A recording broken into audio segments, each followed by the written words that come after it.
অভিনব কায়দায় লুকায়িত অবস্থায় প্রায় ১৬,৫০,০০,০০০ টাকা মূল্যের ৩,৩০,০০০ পিস ইয়াবাসহ এক মাদক পাচারকারীকে আটক করা হয়। মায়ানমার হতে সন্দেহজনক একটি ফিশিং বোট শাহপরী দ্বীপ গোলারচর সংলগ্ন সমুদ্র এলাকা দিয়ে বাংলাদেশের জলসীমায় প্রবেশকালে বোটটি আটক করতে সক্ষম হয়। গোপন সংবাদের ভিত্তিতে জানা যায়, কক্সবাজারের টেকনাফ থানাধীন শাহপরী দ্বীপ জালিয়াপাড়া লবণের গোনা হতে একটি কাভার্ড ভ্যান যোগে ইয়াবার বড় চালান চট্টগ্রামের উদ্দেশ্যে গমন করবে। প্রাপ্ত তথ্যের ভিত্তিতে আজ ২৭ মার্চ ২০২৬ তারিখ শুক্রবার সকাল ৭:৩০টায় কোস্টগার্ড স্টেশন টেকনাফ কর্তৃক টেকনাফ থানাধীন নাফ নদী সংলগ্ন বড়ইতলী প্রধান সড়কে একটি বিশেষ অভিযান পরিচালনা করা হয়।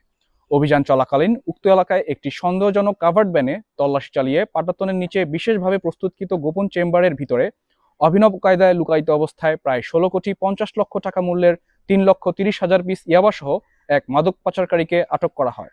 অপরদিকে আরও একটি গোপন সংবাদের ভিত্তিতে জানা যায়, মায়ানমার হতে একটি ইয়াবার চালান নাফ নদী দিয়ে বাংলাদেশে প্রবেশ করবে।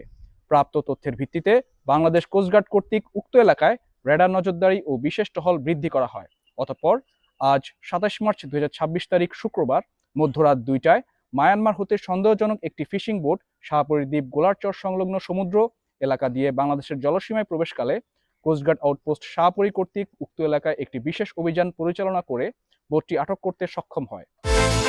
বিকাশ পেমেন্টে ১০,০০০ টাকার বেশি অফার, শপিং চলছে তো। এ সময় আটককৃত বোটে তল্লাশি চালিয়ে প্রায় ৩ কোটি টাকা মূল্যের ৬০,০০০ পিস ইয়াবা সহ ৪ জন মাদক পাচারকারীকে আটক করা হয়। জব্দকৃত ইয়াবা, পাচার কাজে ব্যবহৃত বোট ও কাভার্ড ভ্যান এবং আটককৃত মাদক পাচারকারীদের বিরুদ্ধে পরবর্তী আইনানুগ ব্যবস্থা গ্রহণের কার্যক্রম প্রক্রিয়াধীন।